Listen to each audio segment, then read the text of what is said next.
Hello అండి. అందరికీ నమస్తే. Welcome back to SKYS. ఈరోజు వీడియోలో చాలా రుచిగా ఉండే దొండకాయ పచ్చడి చేసి చూపించబోతున్నానండి. ఈ పచ్చడి అన్నంలోకే కాదండి, ఇడ్లీ, దోశ ఏ టిఫిన్స్లోకైనా చాలా బాగుంటుంది. ఇంకా ఆలస్యం చేయకుండా ప్రాసెస్ ఏంటో చూసేద్దాం. ముందుగా స్టవ్ మీద ప్యాన్ పెట్టుకుని శుభ్రంగా కడిగి తుంచుకున్న పచ్చిమిర్చిని వేసుకుని వేయించుకోవాలి. పచ్చిమిర్చి మీద ఉన్న తడి ఆరిపోయేంత వరకు వేయించుకోవాలి. పచ్చిమిర్చిలో ఉన్న ఘాటును బట్టి, ఎవరికి వాళ్ళు తినే కారాన్ని బట్టి పచ్చిమిర్చిని తీసుకోవాలి. నేనైతే 200 గ్రాముల దొండకాయలకి 25 పచ్చిమిర్చి తీసుకున్నాను. పచ్చిమిర్చి మీద ఉన్న తడి ఆరిపోయిన తర్వాత 2 స్పూన్ల ఆయిల్ వేసుకుని 1 నిమిషం పాటు వేయించుకోవాలి. అలా 1 నిమిషం వేయించుకున్న తర్వాత కొన్ని పల్లీలు వేసుకోవాలి.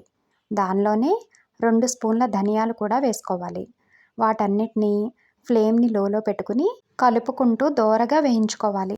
పల్లీలను ఇలా పచ్చిమిర్చితో వేయించకపోయినా ముందుగా పల్లీలు దోరగా వేయించుకుని వాటిని పక్కకు తీసుకుని తర్వాత పచ్చిమిర్చి ధనియాలను కలిపి వేయించుకోవచ్చు. ఇలా పచ్చిమిర్చి, పల్లీలు, ధనియాలు దోరగా వేగిపోయిన తర్వాత వాటిని ఒక ప్లేట్లోకి తీసుకుని పక్కన పెట్టుకోవాలి. మళ్ళీ అదే ప్యాన్ని స్టవ్ మీద పెట్టుకుని 3 టేబుల్ స్పూన్స్ ఆయిల్ వేసుకోవాలి. ఆయిల్ వేడెక్కిన తర్వాత 200 గ్రాముల దొండకాయలు శుభ్రంగా కడిగి కట్ చేసుకుని వేసుకోవాలి. దానిలోనే 2 పెద్ద టమాటాలను కూడా ముక్కలుగా కట్ చేసుకుని వేసుకోవాలి. తర్వాత చిన్న నిమ్మకాయ సైజ్ అంత చింతపండును కూడా వేసుకోవాలి. తర్వాత 5 నుంచి 6 వెల్లుల్లి రెబ్బలు, అర స్పూన్ జీలకర్ర, 2 స్పూన్ల నువ్వులు, తగినంత ఉప్పు వేసుకోవాలి. ఇక్కడ 1 స్పూన్ ఉప్పు వేస్తున్నానండి. పచ్చడి మిక్సీ చేసుకున్న తర్వాత సరిపోకపోతే మరలా అడ్జస్ట్ చేసుకోవచ్చు.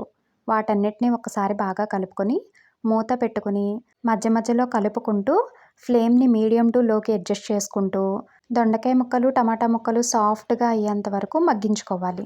ఇలా దొండకాయ ముక్కల్లో, టమాటా ముక్కల్లో ఉన్న నీరంతా ఎగిరిపోయి బాగా దగ్గరికి అయిపోయిన తర్వాత చివరగా కొంచెం కొత్తిమీరను కూడా వేసి ఒక్కసారి బాగా కలుపుకుంటే సరిపోతుంది.